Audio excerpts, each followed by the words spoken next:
nakobimisela bino bientôt ba diplôme nanga bokomona nango. Donc premier graduat nanga, moi j'ai fait mon premier graduat au lycée lycée Bosangani. J'ai fait mon premier graduat au lycée Bosangani. J'ai fait mon deuxième graduat na université collège Boboto, mon deuxième graduat. Donc bon mon anga boité ba mama. Ndeko botika ka kutungisa mutu soka zana ba diplôme na tangi botika est tranquille. Voilà.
Bandeko wana boyo bolandi wana eza muluba milita ya IDPS bakangaki na Kasumbalesa.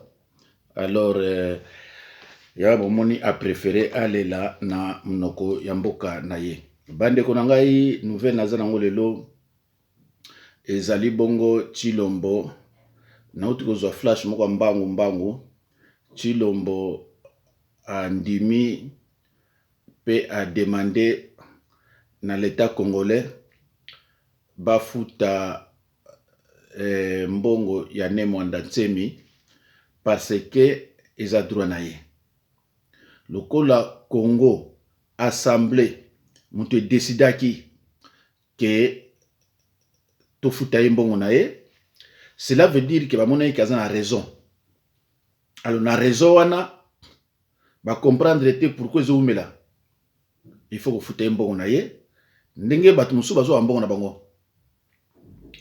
Na rappelaki bino ke Bemba 10 ans na ye na kati ya prison tango abimi asengaki yango te, abondelaki te, bazwi mbongo na ye bafuti ye ya 10 ans.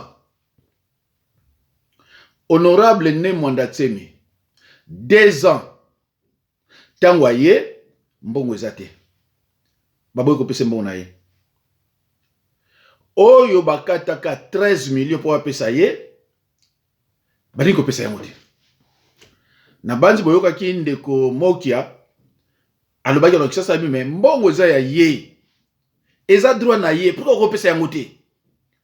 Ezali ki babana luka trouble Nemwanda Ntsemi aloba baloba ke yaza mutu mabe. Mais pourquoi injustice faisait kaka na ba peuple Congo? Na ba mususu eza problème te, mais soki comme kaka na ba peuple Congo problème komi. Bobali ko mona ngo belé. Mais ye a demandé ki bino bokata monta wana te. Soki boloba ki 2 millions, 6 millions, 10 millions etala ki bino. Mais bino bolobi ke na nyonso pona akipe ba famille oyo bakufela ki batu. Tozo devoir ye 13 millions de dollars et comme droit. Alors, ezalaki na nenini. Il faut botala. Siko to komi na nenini. Ngai nazaki awa na niongo ya contravention. Babi na nga so contester yango koma kufuta te. Na contester yango. Après ba yelinga papier yeke non. Malgré contestation na yo mais faut futa. Na sali ba shikmi bale ya 20 € na tindi. Bazu yango. Après un certain temps na mona papier elinga au lieu de 90 euros babi ofuta 310 euros ngabi maintenant ngana sina futa et les enquêtes sont en cours. Alors ceux qui vont promettre 13 millions une année après oyo ngana zoro bana minone mati et c'est la suite 2 mois 3 mois 90 euros et kuna balamoko na 310 euros bon siko 13 000 euros ce que ça dit 10 ans vous foutez sous 13 millions et ça état de droite balou la plupart besoin ba juriste et ça état de droit na 13 millions vous foutez yango te plus de 10 ans vous foutez sous combien na banzi et comment ba 30 millions et faites vos calculs. C'est pour cela moni Tshilombo andimi Kabila na baluba o bazo ko entourer Tshilombo ba boyi mais biso to landa miko l'état de droit tangu bolobi état de droit. État de droit c'est la démocratie, c'est la transparence, égalité et kasi mbongo na ye Tshilombo lukola yo olobi état de droit et que ça droit na ye faut ba futa ye mbongo mais kanambe akoboya pourquoi parce que ezalaki na moment ya kamere alobi non na nyoso to sali kuna bambeba to tangisi makila 13 millions donc ne mwanda tsemi ndenge zawana soki bino bo appliquer état de droit na ndenge to yebeli yango na ndenge bino baluba boyebeli yango ba juriste mais bo fute mo yebeli ndenge biso to yebeli état de droit soki bo appliquer yango bo fute mo yebeli tolongo wana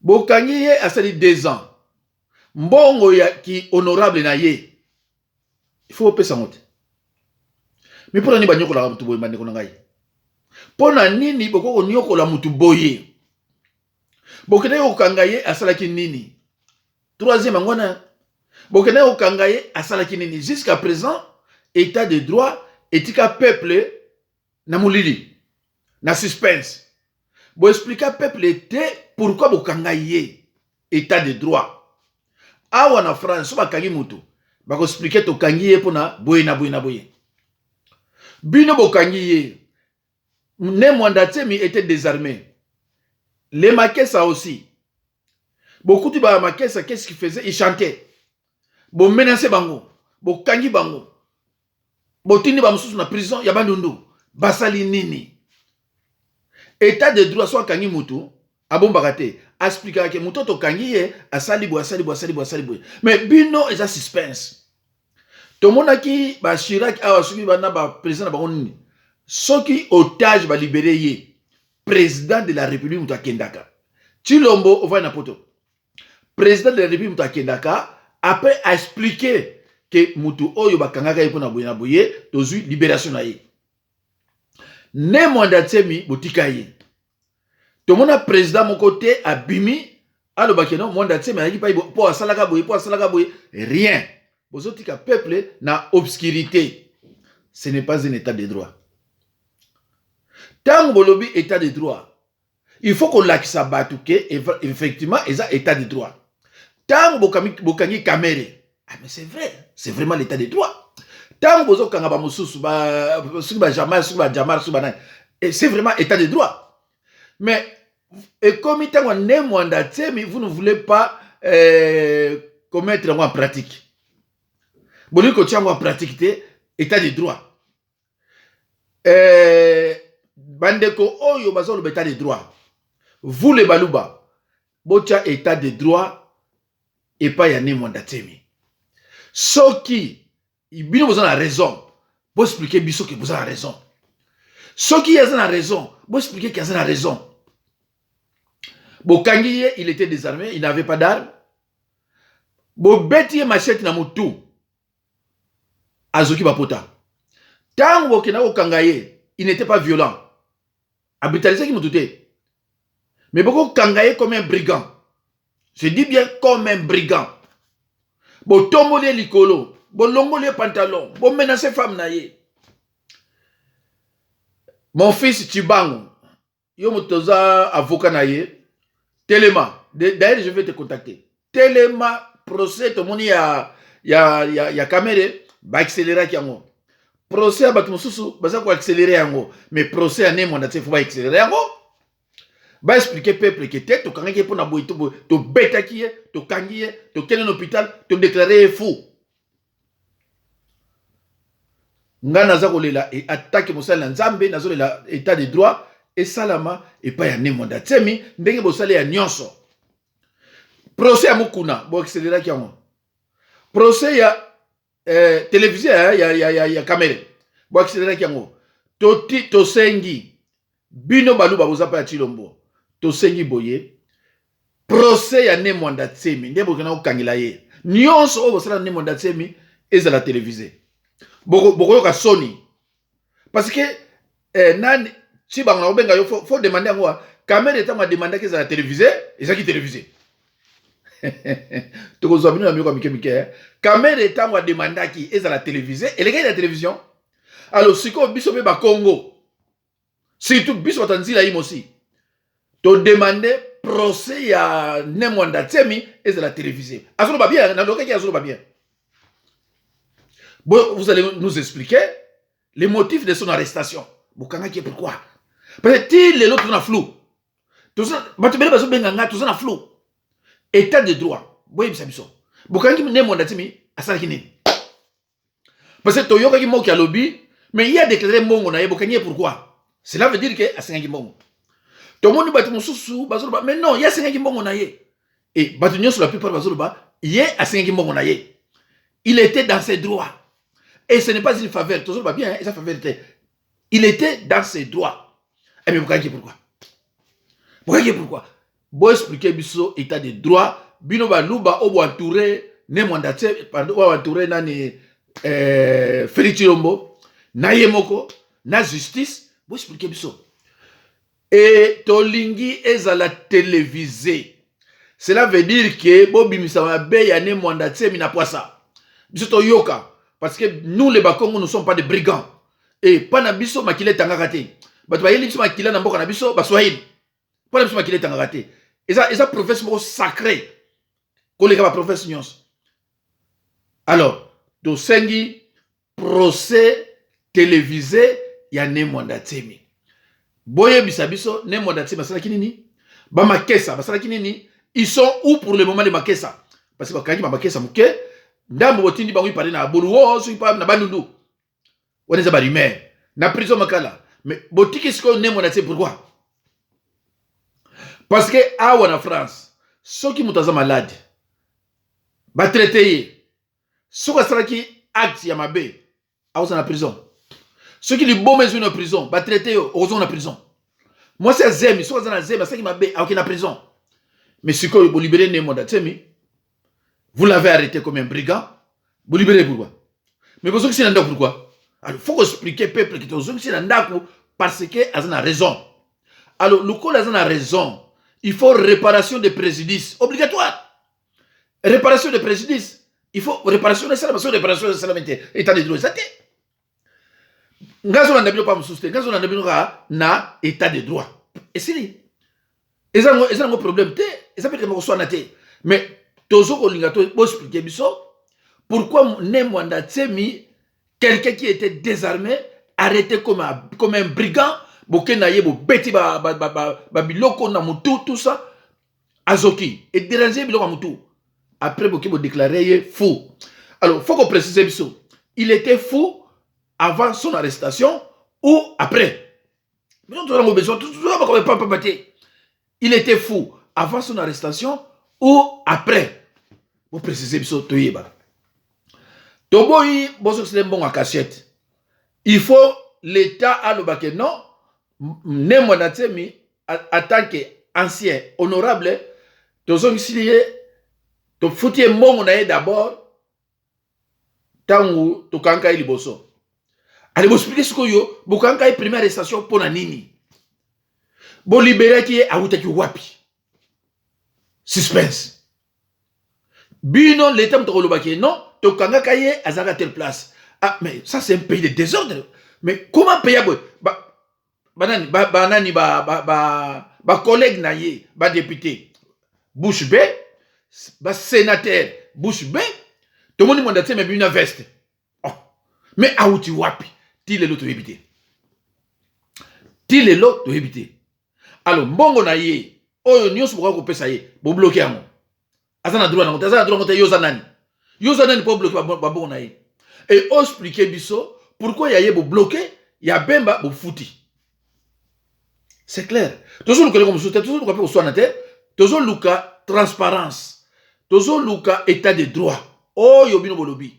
Bokanga ke ya pourquoi première arrestation. Bokanga pourquoi? Comment bino boko tika peuple na obscurité na flou. Bokanga ne mo ndase mpolani. Bon akio beta 2 ans, beta ki on pa. Après toujours mon amtaso bi na cravate, na veste. Ne mo ndase miye aza un chef spirituel. Un chef spirituel, bozo kangaye, n'est brigand, il n'est pas violent, a maltraité m'touté, a yibité, bo pesa yimbo on a binoté. Et l'on a comme wana. Est-ce que to fingi te? To lobby na baluba.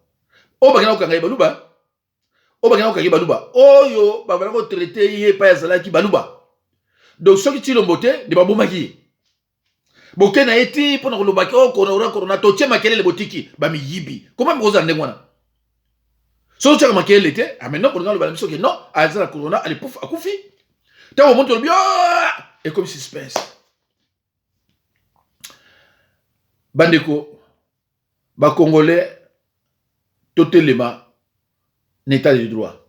Oyo bango ba lobi ke baza ko mettre en pratique état de droit. État de droit wana ba Congo ba sengi.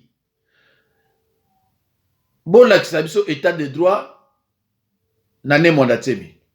Ceux qui ne mondatsemi mutasala ki mabe, ami bo condamné, to boyate. Mais ceux qui bino mutasala mabe, en tout cas réparation de préjudice. Ça c'est clair, bino ba juriste. Dans la juriste était. Ngaza na pasteur. Ah mais non, beaucoup maltraité mutu ngona te. Akuma kaya bona bino. Bokangi azongi même pas 2 ans. Bo beti ba machine pop au memie. Mais finalement, pourquoi vous n'avez vivre été? Pourquoi vous n'avez vivre été? Il a dit que notre langue Kanambe c'était rwandais. Est-ce que c'est faux? Est-ce que c'est ngai awa naza français na mboko. So ba binanga naza français d'origine, naza d'origine congolaise. Est-ce que c'est pas il va consulter. C'est ça identité na ngai. Je suis congolais. Je suis français d'origine congolaise, c'est clair. Mais yo so balubina yo oza rwandais, ça devient un problème. C'est votre identité qu'on est en train de faire sortir. Les injurités. C'est quoi ça finalement? Yo zanani. Mais yambalo yo kabilo olegate. Yambalo ko to kufa kabilo olegate.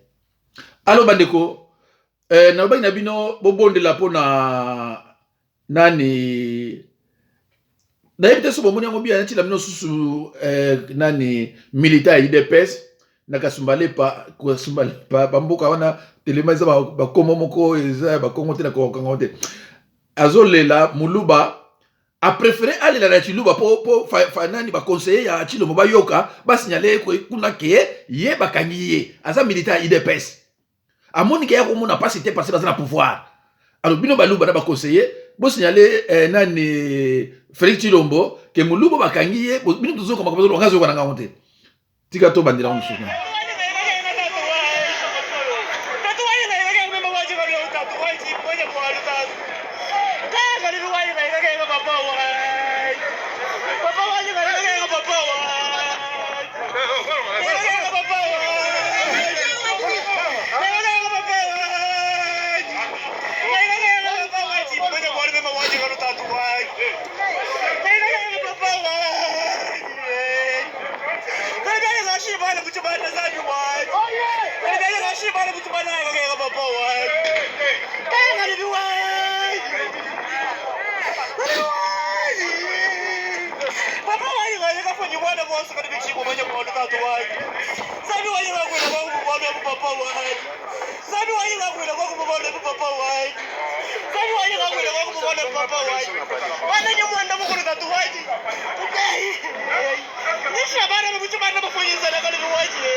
Boba ne kwa tuanga nazoyoka te. Nga nazoyoka te. Mais na yoki loko moko azoba tatouane. Donc tatouane wana nazomona eza neti tataranga. Donc azole la papa na ye. Mais kasumba lesa za banani, je comprends plus rien. Mais balu babo vanda kana bamboka na binote. Yeko salina kasumba lesa. Balu babo vanda na bamboka na binote, mboka na bino zoko beba, bozoko kima na bakasumba lesa, na bakongo, na bandundu, na Équateur, partout vous êtes là. Mais pourquoi vous vanda na mboka na binote? Na bandiko ngai. Nana bongisa mboka wana. Tala siko oyo e bebiliye azako lela en tout cas bayebisila ke non, tiens yango quand même pona ba conseiller ya baluba ya Chilombo bayoka comme ça expliquer Chilombo soki bakosa na tout kuna bakino bimisa ye. Voilà. Donc boyoki bato batiaka ba commentaire en tout cas so bokotia commentaire bo expliquer nga so itato azolo banini e ko edenga pe comme ça tant on kolanda na yoka yango na yeba déjà ke azolo banini mais on dirait azolo baba kainga awa tout ça mais na yebite so ezande ngona. Alors so za moluba zala gentil expliquer ngango na lingala to na français na comprendre bandeko na bayi na bino il faut ko bondela mingi na garçon oyo Jean-Claude Mubenga azande ko na biso moluba pardon azande ko na biso congolais ndeko oyo a contacté trop na Chilombo. Il fut un combattant aux États-Unis. A sali tout a bébisme bambongo na indenga lobaka wana. Mais comme si aza dessus na ndenge moko on dirait comme na kanda même pas Chilombo. Mais ngai na félicité Chilombo na acte sali pona nani pona ne mwanda tsemi. Et na sepeli sur na Chilombo pona yoki ke a telemi po mbongo ya nani ya ne mwanda tsemi bafuta yango. Voilà. Donc bandeko mawakaka oya ngai na biso ba congolais. Toza benemi ya Chilombo te. C'est ce que les gens ne comprennent pas. Toza benemi ya Chilombo te. Chilombo c'est un congolais. Mais toza ba ennemi ya Kanambe. Alors yé à cause de l'alliance na ennemi na biso, siko ba bloquer yé. Vous comprenez? Donc moyen aningana ezate. Alors tant moyen aningana ezate, peuple azomuna pasi na ninga usakanate. Na badi boyoki muluba musuku na pas là. Azo comprendre tendeni toza na pouvoir. Mais nga bazo maltraiter ngandego, aza militant ya IDPS. Alors bandeko, il faut beaucoup prier pour na motoyo soke koleka. On ne peut pas cajoler un diable. Demain, si lui-même tombe victime.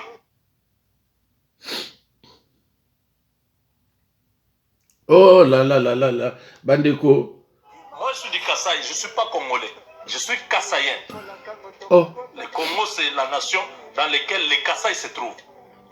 Vous savez ce que le peuple kassaïen va subir? Ce n'est pas tous les Kassaïens qui sont avec lui dans ce qu'il fait. Il est là avec un poignet de gens qui sont en train de l'entêter dans les malles, pendant que cette situation ici sera un problème de tous les peuples du Kasaï. Je sonne l'alerte.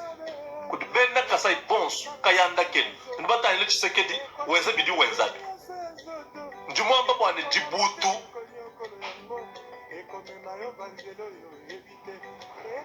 Bwimpa babunyi Djibouti. Kuikala mwimpa, kuikala bwimpa, kuikala mwimpa, kuikala Djibouti. Kuimanya mwa ku Djibouti, besha bakulumpa bakwambi. Quel est le sujet de mon problème? Mukadi bendebe ba bonso badiba shambena Kasai. Mukendi wa mulumba mwene Kasai. Ilunga Jacques mwene Kasai. Mundele Chimanga mwene Kasai. Banda bonso ababunuko mwene Kasai. Mbenda baba jinkisha bonso no batangi. Nujana batangi le kamere busomba mwabawu. Wende wenze mudi mwende wane ye ya lukushala kayende mu 2023 angata bukeleng kinongo kutambile nto Tshisekedi mumanya udini strategie un politicien munenas ya ba americain kayukumbana to ya kabila kayukumbana to chijan politicien munen numanya bwane mema chitune kajiluto padi bikala bimp tuntuchila Muntu Bikash. En tout cas, good job. Le président de la République a fait quelque chose de bien. Je le soutiens, je l'encourage, je le pousse devant. Quand les choses ne marchent pas, regarde comment il perd le contrôle de cette crise sanitaire qui est dans le pays. Il prend une décision, le gouverneur de la ville prend une autre décision. Vraiment, ce pays-là existe encore. J'ai des larmes aux yeux. J'avais beaucoup d'espoir dans cette histoire. J'ai initié même des projets ici. FICA, pourquoi je ne parle plus de FICA? J'ai honte de parler de ça. J'ai honte de parler de cette histoire. Où est-ce qu'on va aller avec ces projets? Dans un pays où déjà les kabylistes sont capables de pouvoir vous saboter déjà à la frontière. C'est eux qui contrôlent la frontière. Vous irez avec vos matériels là, ils arrivent, c'est pourquoi? Non, c'est un projet dans les Kasaï. Non, non. À payer ici 200 000 dollars. Peut-être que les matériels là vous ont coûté 50 000. Ils vous font payer 200 000 dollars pour vous décourager, pour que vous ne puissiez même pas faire entrer ces matériels. Comme ça, vous abandonnez le projet, vous ne partez plus. C'est pourquoi j'ai dit, on va aller faire quoi? Dans des conditions comme ça. C'est ce qu'il nous fait, ce qu'il fait là. Parce que je n'ai pas proposé. J'ai dit dans des conditions actuelles, avec des gens comme ça, ne leur apprenez pas la démocratie. Je sais que le président Félix, c'est un démocrate, mais attendez, vous allez appliquer cette démocratie-là plus tard. Pour l'instant, ces gens-là sont des criminels, sont des assassins. Prenez des mesures dures. Mais les Américains sont des démocrates, non? Comment ils ont ordonné qu'on puisse tuer ce général iranien? Pourquoi Obama a ordonné qu'on puisse tuer Osama Ben Laden? Ce sont des démocrates. Ils pouvaient dire non, dans la logique, il faut qu'on puisse l'entendre, qu'on puisse le juger. Il y a des gens qu'on ne peut pas entendre ou juger. Des gens comme les Kabila, ils ne méritent pas de vivre. Parce que lui a ôté la mort à beaucoup de Congolais. Mamadou Ndala a pleuré. Il dit, mais comment nous avançons, nous récupérons des territoires. Vous apprenez que Kinshasa vous dit, non, reculez, arrêtez, ne vous battez plus, faites repli stratégique. Quand vous repliez, les ennemis vous attaquent et vous encerclent. J'ai compris que tout venait de Kinshasa. Mamadou Ndala a dit ça. Combien de jeunes Congolais se sont fait tuer dans l'armée congolaise à cause de cette histoire de Kabila? Ce ne sont pas des gens à faire appliquer la justice ou la démocratie. Ce sont des gens qui devaient payer. Dès que nous sommes en paix, nous mettons la démocratie dans les pays. Il fallait prendre des mesures impopulaires, dissoudre ce parlement-là. C'est un parlement, vous connaissez tous, il ne représente pas la population. Ces gens-là, ce sont des amis qui se sont entendus pour prendre le pays en otage. Dissoudre ce parlement-là. Mettre dehors tous ces gouverneurs. L'affaire est terminée. Ordonner l'arrestation de Kabila. L'affaire est terminée. Je l'ai dit, pour le faire, vous demandez aux États-Unis, qui est votre partenaire, de vous soutenir militairement, parce que vous devez exprimer ses besoins. Ou vous allez à la SADC avec Joao, qui est visiblement pour vous, qui vous soutient. Vous lui demandez 3000 militaires, ils encerclent la ville de Kinshasa là. Vous faites ces histoires-là. L'affaire est terminée, on met Kabila de côté. Vous remettez la démocratie, la justice en marche. On respecte le reste. Ces gens-là ont pris les pouvoirs par usurpation. En 2001, il n'y a aucun Congolais qui a demandé que Kabila devienne notre président. En 2006, il a fraudé la place de Jean-Pierre Bemba. Lui s'est imposé avec les armes. Ils se sont battus à Kinshasa avec Jean-Pierre Bemba. Jean-Pierre Bemba était obligé d'aller en exil où il est allé faire 10 ans en prison. En 2011, Papa Etienne Tshisekedi a gagné les élections. Ce monsieur-là a mis Papa Etienne Tshisekedi en résidence surveillée. Vous connaissez tout ça. Où est-ce que Kabila est démocrate? Où est-ce que Kabila a respecté la Constitution? Pour que vous, aujourd'hui, puissiez dire, nous sommes venus, nous allons respecter la Constitution. Ces histoires, vous commencez à nous faire vraiment de la merde. Bon, Bandeko, mais ça vous talipez bien. alobi likambo mabe te donc ye moko alobi ke ekomi ntina niveau ya merde abi bato mosusu basambisaka bango te bato mosusu ce n'est pas la peine balekisa ye na justice akende kosamba te bato mosusu babomaka bango mbala moko alobi bakombo ya bato baboma. Bon, voilà. Alors, bandeko, vraiment, bolandinga, na moni, que monsieur Kitoko pena makasi. Alors, oya lobi, alobi alukutate, alobi vérité. Alors, nazoko suki sapuna kolobana avocat ya ne mwanda tsemi, kibango, petit wana, mwana biso. Continuez, moi je vais t'appeler. Continuez, il faut kende demander procès. Yane Mwandatsemi ezala télévisé. Il faut vraiment les gars de la télévision. Batala, ceux qui n'ont pas tort. Alors, bandeko, nalobai nabino ke nazala makame belé, mais vraiment, monsieur César est pratiquement impossible pour nos salaires. Alors, boti kaka ko finga quand yon sonne sa vanité ndeko. Ceux qui ont un diplôme belé, bamsou bazana yango te, ko finga bango te. Oyebi ko finga mutu ko lobani kama diplôme er moko pesa kanda. Vraiment ils ama mingi. C'est qui n'a pas bloqué bino. N'a pas bimisela bino bientôt ba diplôme nanga bo nango. Donc premier graduat nanga, moi j'ai fait mon premier graduat au lycée lycée Bosangani. J'ai fait mon premier graduat au lycée Bosangani. J'ai fait mon deuxième graduat dans l'université, collège Boboto, mon deuxième graduat. Donc, bon, mon a boité ma maman. Alors bandeko bomona eboyete atanga soki yo tanga te kosala zuwa epana yete ye expliquer bino ke atanga. Alors bandeko Nzambe apambola bino apambola paye parce na moneza na mwa kanda po comme si bo ridiculiser ye bo pese pina valeur na été. Alors prochainement bokola nanga lisusu surtout na makamboka pe na makambo Nzambe apambola bino.